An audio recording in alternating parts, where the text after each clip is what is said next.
Ready start.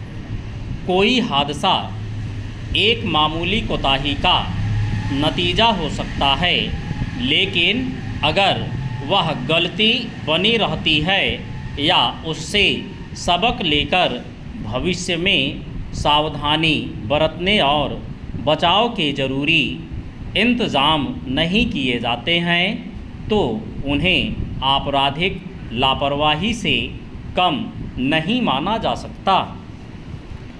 Delhi में मालवीय नगर के एक होटल में 2 दिन पहले आग लगने से 21 लोगों की जान चली गई। इसके अलावा बिहार के मुजफ्फरपुर के एक अस्पताल के सघन चिकित्सा कक्ष सहित देश के अलग अलग हिस्सों से कई जगहों पर रिहायशी इमारतों में आग लगने की घटनाएं सामने आईं। जहां तक मालवीय नगर की घटना का सवाल है तो यह संभव है कि वहां अचानक लगी आग पूरी इमारत में फैल गई, मगर इतने लोगों के मारे जाने के बाद अब जो तथ्य उजागर हो रहे हैं उससे यही साबित होता है कि इस हादसे की समूची भूमिका पहले से तैयार थी और इसमें इमारत के मालिक से लेकर सरकार से संबंधित महकमों के अधिकारियों की भी जिम्मेदारी थी। सवाल है कि अगर होटल के पास दिल्ली अग्निशमन विभाग की ओर से जारी किया जाने वाला अग्नि सुरक्षा अनापत्ति प्रमाण पत्र नहीं था तो इसके लिए कौन जिम्मेदार है?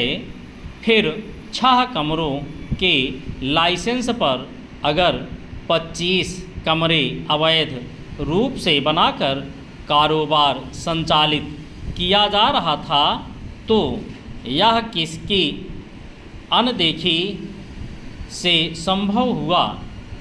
धोखाधड़ी करके इमारत के भूतल पर एक पूरी रेस्तरां चलाई जा रही थी, तो क्या यह कोई छिपी गतिविधि थी जिस इमारत में अलग अलग कारणों से हर समय खासी संख्या में लोगों के मौजूद होने की स्थिति थी? वहां आग लगने या अन्य किसी आपात स्थिति में बचने के लिए बाहर निकलने का रास्ता बाधित क्यों था? इलेक्ट्रॉनिक लॉक प्रणाली से जोखिम की आशंका होने के बावजूद खुले मुख्य दरवाजे के खुलने बंद होने की डिजिटल व्यवस्था की अनुमति किसने दी थी?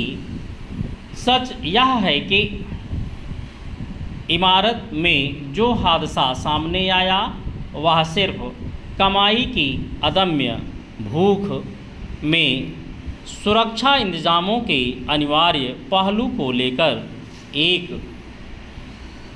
आपराधिक लापरवाही और सरकार के संबंधित महकमों की ओर से की गई अफसोसनाक अनदेखी का नतीजा है। दरअसल नियमों को ताक पर रखकर चलाई जाने वाली व्यावसायिक गतिविधियों के केंद्र के संचालक तभी ऐसा कर पाते हैं जब पुलिस या अनिवार्य व्यवस्थागत इंतजामों की समय समय पर जांच और निगरानी करने वाले अधिकारी उन्हें अप्रत्यक्ष रूप से ऐसा करने की छूट देते हैं। इसके पीछे अवैध लेन देन पर आधारित साठगांठ हो सकती है। विडंबना यह है कि जो लोग इस तरह के भ्रष्टाचार में लिप्त होते हैं उन्हें इस बात की शायद कोई फिक्र नहीं होती कि उनकी ऐसी हरकतों का अंजाम कितना त्रासद हो सकता है।